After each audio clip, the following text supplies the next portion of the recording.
Hi friends, good morning to all of you. My name is Anoop Singh.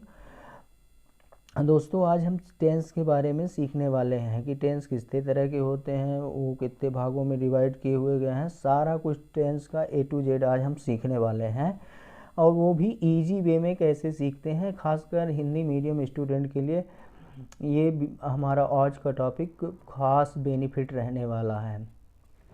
So guys, आज हम देखते हैं कि टेंस जो है होता क्या है। तो टेंस मीन्स यानी समय होता है, यानी काल।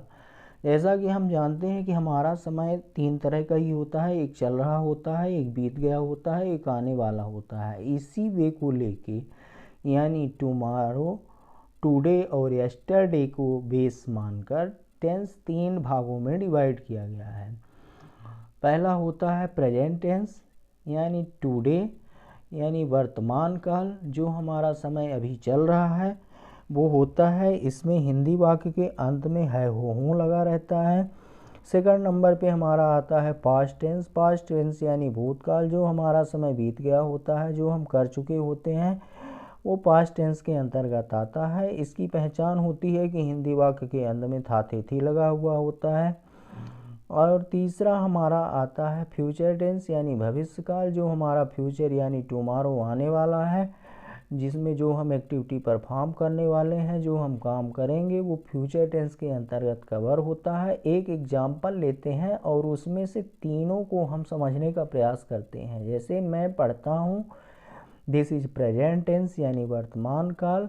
मैं पढ़ता था, दैट इज पास्ट टेंस यानी भूतकाल। और मैं पढ़ूँगा, ये फ्यूचर टेंस है यानी भविष्यकाल का टेंस है। नेक्स्ट हम अब आगे बढ़ते हैं और देखते हैं कि जो हमारा टेंस है, इंग्लिश का वाक्य है, वो किस तरह का रहता है, उसका बेसिक स्ट्रक्चर क्या होता है। तो उसमें सबसे पहले सब्जेक्ट की इंग्लिश बनाई जाती है, फिर वर्ब की इंग्लिश बनाई जाती है, फिर ऑब्जेक्ट की इंग्लिश बनाई जाती है, यानी subject plus verb plus object. अब हम यहाँ पे शॉर्ट में इन तीनों को समझने का प्रयास करते हैं। सबसे पहले हम ये देखते हैं कि हमारा सब्जेक्ट क्या होता है। तो सब्जेक्ट वह होता है यानी कर्ता, जिसके बारे में बात हो रही हो, जो काम को कर रहा हो। अब सब्जेक्ट का एक शॉर्ट ट्रिक ये होता है फ्रेंड्स कि हिंदी वाक्य में जब भी हम उसमें जैसे मैं पढ़ता हूँ, इसमें क्वेश्चन करेंगे कि कौन पढ़ता है, तो मैं पढ़ता हूँ। तो वहाँ पे कौन से जब क्वेश्चन किया जाता है तो सब्जेक्ट पता चल जाता है कि इसमें सब्जेक्ट क्या है। जनरली सब्जेक्ट नाउन या प्रोनाउन होते हैं, जैसे मैं, तुम, वह, यानी आई, वी, यू, दे, और किसी का नाम मोहन, सीता, राकेश आदि, ये सब सब्जेक्ट आते हैं। अब सब्जेक्ट हम फ्रेंड्स देख लेते हैं कि कितने तरह के होते हैं। तो सब्जेक्ट जनरली 2 तरह के होते हैं। पहला होता है सिंगुलर नंबर सब्जेक्ट, दूसरा होता है friends plural number subject. Singular number subject यानी ही, शी, इट और किसी का नाम आता है, और प्लूरल नंबर सब्जेक्ट के अंतर्गत आई, वी, यू, दे आता है फ्रेंड्स। नेक्स्ट हम देखते हैं फ्रेंड्स वर्ब क्या होती है। तो वर्ब हमारी 2 तरह की होती है। वर्ब यानी क्रिया 2 तरह की होती है। पहला होता है हेल्पिंग वर्ब यानी सहायक क्रिया, ये हिंदी वाक्य के अंत में लगी हुई होती है, जैसे है, हो, हूँ, था, थे, थी, गा, गेगी, ये सब सहायक क्रिया हैं। इंग्लिश में is, am, are, was, were, will, shall होता है। सेकंड नंबर पे हमारा होता है मेन वर्ब यानी मुख्य क्रिया। मुख्य क्रिया के हिंदी वाक्य में, हिंदी का जो इसका मूल शब्द होता है उसमें ना लगा रहता है, जो बड़ा ना होता है वो मूल रूप में लगा रहता है। जैसे जाना, खाना, उठना, बैठना, रोना, सोना, धोना, ये सारे मेन वर्ब के अंतर्गत आते हैं। नेक्स्ट हम देखते हैं कि हमारा ऑब्जेक्ट क्या होता है। ऑब्जेक्ट मीन्स होता है कारक। ऑब्जेक्ट वो होता है जिसमें सब्जेक्ट द्वारा किए गए कार्य का प्रभाव पड़ता है। आगे बढ़ने से पहले हम ये बता देते हैं कि जो मेन वर्ब होती है उसमें यस या यस लगाने से वर्ब सिंगुलर बन जाती है। नेक्स्ट हम देखते हैं कि प्रत्येक टेंस को 4 भागों में डिवाइड किया गया है। पहला है इंडेफिनिट टेंस, दूसरा है कॉन्टिन्यूअस टेंस, तीसरा है परफेक्ट टेंस, चौथा है परफेक्ट कॉन्टिन्यूअस टेंस। अब सबसे पहले हम देखते हैं प्रेजेंट इंडेफिनिट टेंस यानी सिंपल प्रेजेंट टेंस। इसमें हिंदी वाक्यों के अंत में ता तिथि के साथ में है, हो, हूँ आदि आता है, जिससे हम समझते हैं कि ये प्रेजेंट इंडेफिनिट टेंस का वाक्य है। एग्जाम्पल हम देखते हैं, प्रेजेंट इंडेफिनिट टेंस का हम रोल देखते हैं। सब्जेक्ट प्लस वर्ब का फर्स्ट फॉर्म यस या यस प्लस ऑब्जेक्ट। जैसे एक एग्जांपल देखते हैं, जैसे मैं खेलता हूँ, इसका ट्रांसलेशन हो जाएगा आई प्ले। फ्रेंड्स ये बता देता हूँ कि इसमें निगेटिव और इंट्रोगेटिव बनाने के लिए प्रेजेंट इंडेफिनिट टेंस में डू और डज का यूज किया जाता है एज ए हेल्पिंग वर्ब। जैसे मैं नहीं खेलता हूँ, इसका ट्रांसलेशन हो जाएगा I do not play. Second example देखते हैं, जैसे वह पढ़ती है, इसका ट्रांसलेशन होगा शी रीड्स। यहाँ पे रीड्स इसलिए हो गया है क्योंकि वह जो है ये सिंगुलर नंबर सब्जेक्ट है, इसलिए सिंगुलर नंबर वर्ब बनाने के लिए उसमें यस या यस लगाना पड़ता है उसके मेन रूप में, मूल रूप में। अब इसका हम इंट्रोगेटिव बनाते हैं और देखते हैं, जैसे क्या वह पढ़ती है, तो इसका इंट्रोगेटिव हो जाएगा डज सी रीड। नेक्स्ट हम देखते हैं पास्ट इंडेफिनिट टेंस। इस टेंस के वाक्यों में काम का करना या होना भूतकाल में पाया जाता है। इस काल के वाक्यों के अंत में आ या ई ये आदि पाया जाता है। जैसे मैंने भोजन किया, नेहा स्कूल गई, पूजा ने भोजन बनाया। पास्ट इंडेफिनिट टेंस का हम रोल देख लेते हैं। सब्जेक्ट प्लस वर्ब का second form plus object. Negative और इंट्रोगेटिव के लिए डिड का यूज किया जाता है। एक एग्जांपल देखते हैं, जैसे मोहन दिल्ली गया, तो इसका ट्रांसलेशन हो जाएगा Mohan went to Delhi. Negative में देखते हैं मोहन दिल्ली नहीं गया, इसका ट्रांसलेशन होगा Mohan did not go to Delhi. और इसका इंट्रोगेटिव देखते हैं, फ्रेंड्स क्या मोहन दिल्ली गया, तो इसका ट्रांसलेशन हो जाएगा did Mohan go to Delhi. Friends आप सोच रहे होंगे कि यहाँ पे गो की जगह वेंट होना चाहिए, लेकिन आपकी जानकारी के लिए बता दें कि एक ही सेंटेंस में दो भूतकाल की क्रिया नहीं होनी चाहिए, इसको आपको याद रखना है फ्रेंड्स। नेक्स्ट हम देखते हैं फ्यूचर इंडेफिनिट टेंस। पहचान होती है वाक्य में वर्ब के साथ गागेगी आता है। इसका रूल है subject plus will plus verb का first form plus object. Negative में हम subject plus will plus not plus verb का first form plus object use करते हैं। और फ्रेंड्स इंट्रोगेटिव के लिए will plus subject plus verb का फर्स्ट फॉर्म प्लस ऑब्जेक्ट का यूज किया जाता है। फ्रेंड्स आप सोच रहे होंगे कि हमने यहाँ पे सेल का जिक्र नहीं किया है, तो आपकी जानकारी के लिए बता देते हैं कि सेल का यूज अब एडवांस इंग्लिश में केवल एक मॉडल वर्ब की तरह होता है, बाकी हर जगह बिल का यूज होता है। कुछ एग्जाम्पल के माध्यम से इस टेंस को, फ्यूचर इंडेफिनिट टेंस को हम समझने का प्रयास करते हैं। जैसे राम मैच खेलेगा, तो इसका ट्रांसलेशन हो जाएगा Ram will play the match.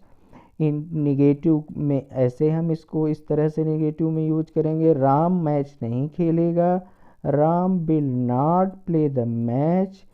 अब इसका हम इंट्रोगेटिव देख लेते हैं फ्रेंड्स। क्या राम मैच खेलेगा, will Ram play the match. Friends यहाँ पे ये याद रखना है कि यहाँ पे इंट्रोगेटिव सेंटेंस में हमें प्रश्नवाचक चिन्ह वाक्य के अंत में जरूर लगाना है। नेक्स्ट हम देखते हैं प्रेजेंट कॉन्टिन्यूअस टेंस। इस टेंस में कार्य के जारी रहने का पता चलता है। प्रेजेंट कॉन्टिन्यूअस टेंस के हिंदी वाक्यों के अंत में रहा है, रही है, रहे हैं, रहा हूँ, रही हूँ, रहे हो आदि शब्द आते हैं। इसका जो रूल होता है subject plus EJMR plus verb का first form plus ING plus object आता है। एग्जाम्पल के माध्यम से हम समझने का प्रयास करते हैं। जैसे राधा नाच रही है, तो राधा इज डांसिंग। निगेटिव देखते हैं, राधा नहीं नाच रही है, तो राधा इज नॉट डांसिंग। और इसका इंट्रोगेटिव हो जाएगा फ्रेंड्स, क्या राधा नाच रही है? Is Radha dancing. नेक्स्ट हम देखते हैं फ्रेंड्स पास्ट कंटिन्यूअस टेंस। इस टेंस के हिंदी वाक्यों के अंत में रहा था, रही थी, रहे थे आदि शब्द आते हैं। इसका फ्रेंड्स रूल होता है subject plus was were plus verb का first form plus ING then object आता है। इसको भी हम एक एग्जाम्पल के माध्यम से समझने का प्रयास करते हैं। बहुत ही इजी टेंस है फ्रेंड्स। जैसे तुम दौड़ रहे थे, तो इसका ट्रांसलेशन हो जाएगा यू वेयर रनिंग। तो इसका नेगेटिव कुछ इस तरह होगा, तुम नहीं दौड़ रहे थे, तो इसका ट्रांसलेशन हो जाएगा यू वेयर नॉट रनिंग। इसका इंट्रोगेटिव बनाते हैं फ्रेंड्स, देखते हैं। इसका इंट्रोगेटिव हो जाएगा क्या तुम दौड़ रहे थे, इसका ट्रांसलेशन होगा were you running. Next future continuous tense. इस टेंस के हिंदी वाक्यों के अंत में रहा होगा, रही होगी, रहे होंगे, रहा होगा आदि शब्द आते हैं। इस टेंस के वाक्यों से पता चलता है कि भविष्य में कोई कार्य जारी रहेगा और पूरा नहीं होगा। इसका रोल देखते हैं फ्रेंड्स कि हम कैसे ट्रांसलेट करेंगे। सबसे पहले subject plus will plus be plus verb का first form plus ING plus object आता है।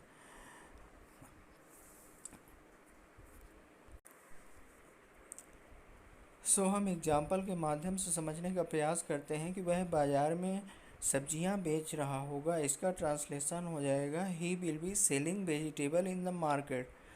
इसका नेगेटिव बनाते हैं फ्रेंड्स, जैसे हो जाएगा इसका कि वह बाजार में सब्जियां नहीं बेच रहा होगा, तो ही will not be selling vegetable in the market.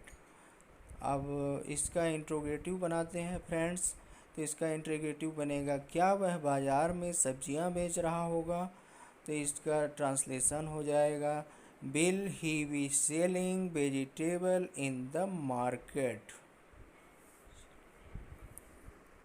Friends आपने एक चीज़ और देखा होगा कि निगेटिव और इंट्रोगेटिव कितना आसान है। निगेटिव बनाते समय हेल्पिंग वर्ब के बाद नॉट लग जाता है और इंट्रोगेटिव बनाने के समय हेल्पिंग वर्ब सब्जेक्ट के पहले यानी सबसे पहले लग जाती है। नेक्स्ट हम आगे बढ़ते हैं फ्रेंड्स और देखते हैं कि प्रेजेंट परफेक्ट टेंस क्या होता है। तो प्रेजेंट परफेक्ट टेंस इस टेंस में कार्य के पूर्ण हो जाने का बोध होता है। वाक्य के अंत में चुका है, चुके हैं, चुकी हैं, लिया है, दिया है, ली है, दी है आदि आता है, जिससे हम समझते हैं कि ये प्रेजेंट परफेक्ट टेंस है। यहाँ पे आगे बढ़ने से पहले फ्रेंड्स हम ये जान लेते हैं कि जो सिंगुलर नंबर सब्जेक्ट के साथ हैज का और प्लूरल नंबर सब्जेक्ट के साथ हैव का यूज होता है फ्रेंड्स। नेक्स्ट हम आगे बढ़ते हैं और देखते हैं कि प्रेजेंट परफेक्ट टेंस का रूल क्या है। तो इसका रूल होगा friends subject plus have oblique has plus verb का third form plus object. Example देखते हैं, जैसा मैंने अपना काम कर लिया है, I have done our work, इसका ट्रांसलेशन हो जाएगा।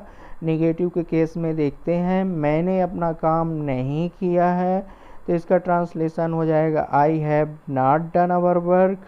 और इंट्रोगेटिव के केस में देखते हैं फ्रेंड्स, क्या मैंने अपना काम कर लिया है, इसका ट्रांसलेशन होगा have I done our work. Next हमारा है past perfect tense. Past perfect tense को समझते हैं फ्रेंड्स। इस टेंस में चुका था, चुके थे, चुकी थी, लिया था, दिया था, लिए थे, दिए थे, ली थी, दी थी, या था, ये थी, ये थे आदि शब्द आते हैं। इसका रूल देख लेते हैं फ्रेंड्स। इसमें सब्जेक्ट फिर प्लस हैड प्लस वर्ब का थर्ड फॉर्म प्लस ऑब्जेक्ट का यूज किया जाता है, मतलब इसमें हैज की जगह हैड का यूज किया जाएगा। तो एग्जाम्पल देखते हैं फ्रेंड्स, अमेरिका ने इराक पर हमला कर दिया था। इसका ट्रांसलेशन हो जाएगा America had attacked on Iraq. इसका नेगेटिव देखते हैं फ्रेंड्स, अमेरिका ने इराक पर हमला नहीं किया था। तो America had not attacked on Iraq. Interrogative के केस में फ्रेंड्स, क्या अमेरिका ने इराक पर हमला कर दिया था? इसका ट्रांसलेशन होगा had America attacked on Iraq. Next हमारा आता है फ्रेंड्स फ्यूचर परफेक्ट टेंस। इस टेंस में चुका होगा, चुकी होगी, चुके होंगे, लिया होगा, दिया होगा, गया होगा, ली होगी, दी होगी आदि शब्द हिंदी वाक्य के सेंटेंस में आते हैं। अब इसका फ्रेंड्स हम रूल देख लेते हैं कि इसका जो अब जब हम ट्रांसलेशन करेंगे तो किस तरह का रूल फॉलो करेंगे। तो सबसे पहले फ्रेंड्स इसमें सब्जेक्ट, फिर प्लस बिल है, प्लस वर्ब का third form plus object. Example देखते हैं फ्रेंड्स, गरिमा स्कूल जा चुकी होगी। इसका ट्रांसलेशन हो जाएगा Garima will have gone to school. इसका निगेटिव देखते हैं फ्रेंड्स, गरिमा स्कूल नहीं जा चुकी होगी। तो Garima will not have gone to school. Interrogative बनाते हैं फ्रेंड, इंट्रोगेटिव के केस में देखते हैं कि क्या गरिमा स्कूल जा चुकी होगी? Will Garima have gone to school. Next हम देखते हैं प्रेजेंट परफेक्ट कंटीन्यूअस टेंस। इसमें हिंदी वाक्यों के अंत में रहा है, रही हैं, रहे हैं, रहा हूँ आदि शब्द आते हैं। इस टेंस में कार्य जारी रहने के साथ इसमें समय भी दिया होता है, जबकि जो प्रेजेंट कंटीन्यूअस टेंस हमारा रहता है उसमें समय नहीं दिया रहता फ्रेंड्स। ये दोनों में डिफरेंस होता है। अब हम देखते हैं इसका रूल देख लेते हैं फ्रेंड्स। इसका जब हम इंग्लिश में ट्रांसलेशन करेंगे तो कौन सा रूल फॉलो होगा। तो सबसे पहले इसमें सब्जेक्ट आएगा, plus have oblique has, plus been आएगा, plus verb plus ING plus object होता है, प्लस सिंस ऑब्लिक फॉर का यूज किया जाता है। Subject plus have oblique has plus been plus verb plus ING plus object plus since oblique for का use किया जाता है। अब सिंस कहाँ यूज होगा, फॉर कहाँ यूज होगा, ये हम जान लेते हैं। तो निश्चित समय पॉइंट ऑफ टाइम दिखाने के लिए सिंस, जैसे since 11 o'clock, since Monday, since 1970 में सिंस का यूज किया जाएगा। तथा पीरियड ऑफ टाइम दिखाने के लिए for 2 years, for 3 days, for 2 hours, इस तरह के सेंटेंस में फॉर का यूज किया जाएगा फ्रेंड्स।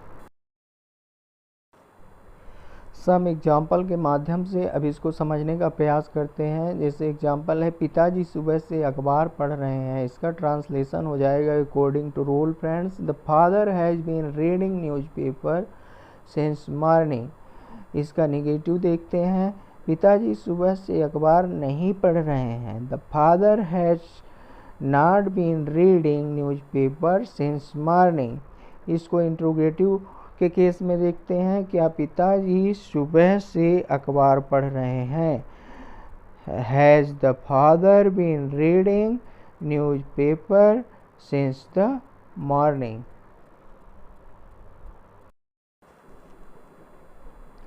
नेक्स्ट हमारा आता है पास्ट परफेक्ट टेंस। इस टेंस की क्रिया से बीते हुए समय में कार्य जारी रहने का बोध होता है। इस टेंस के हिंदी वाक्यों के अंत में रहा था, रही थी, रहे थे आदि शब्द आते हैं तथा समय भी दिया रहता है। सो रूल देखते हैं पास्ट परफेक्ट कंटिन्यूअस टेंस का। Subject plus had been plus verb plus ING plus since oblique for का यूज किया जाता है। अब इसको एग्जाम्पल के माध्यम से हम इसको समझने का प्रयास करते हैं friends, past perfect continuous tense को।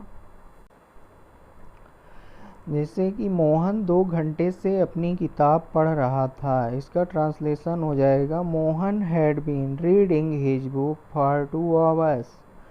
नेगेटिव के केस में मोहन 2 घंटे से अपनी किताब नहीं पढ़ रहा था, तो Mohan had not been reading his book for 2 hours.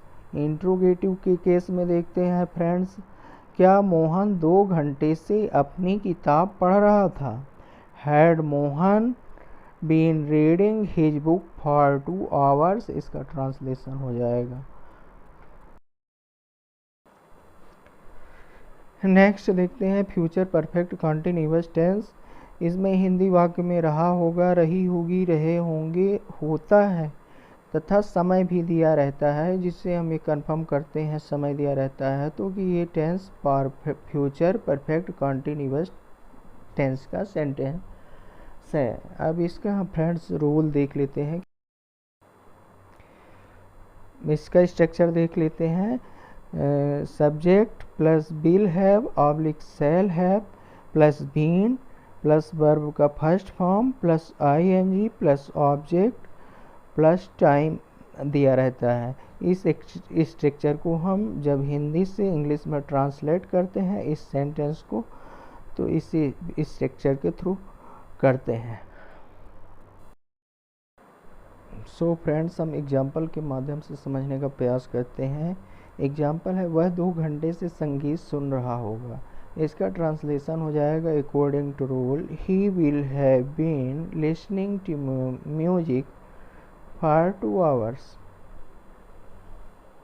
अब इसका हम फ्रेंड्स नेगेटिव के केस में देखते हैं। नेगेटिव के केस में हो जाएगा, जैसे वह 2 घंटे से संगीत नहीं सुन रहा होगा। इसका ट्रांसलेशन हो जाएगा friends, he will not have been listening to music for 2 hours. Next हम देखते हैं फ्रेंड्स इंट्रोगेटिव के केस में। इंट्रोगेटिव के केस में हो जाएगा, क्या वह 2 घंटे से संगीत सुन रहा होगा। इसका ट्रांसलेशन हो जाएगा, इसका ट्रांसलेशन होगा friends, will he have been listening to music for 2 hour. So friends, अभी तक हमने सारा टेंस को लगभग 22 से 24 मिनट के अंदर कवर किया। इसमें हम ज़्यादा एग्जाम्पल लेके नहीं चले थे, एक एक ही सिंगल एग्जाम्पल लेके चले थे कि हमें बेसिक समझ में आ जाए कि टेंस होता क्या है, इसके टाइप्स कितने होते हैं। और तो इसमें हमने सब कुछ कवर किया, नेगेटिव इंट्रोगेटिव। बट ये था कि डीप में बहुत ज़्यादा नहीं गए, 2-4 एग्जाम्पल नहीं लिए, एक एक एग्जाम्पल से समझने का प्रयास किया। फ्रेंड्स, इसी के साथ हम इसको क्लोज करते हैं टॉपिक को। यदि इस वीडियो के माध्यम से आपको कुछ सीखने को मिला हो, कुछ लर्निंग मिली हो, तो प्लीज़ वीडियो को लाइक, शेयर एंड सब्सक्राइब करें। Thank you.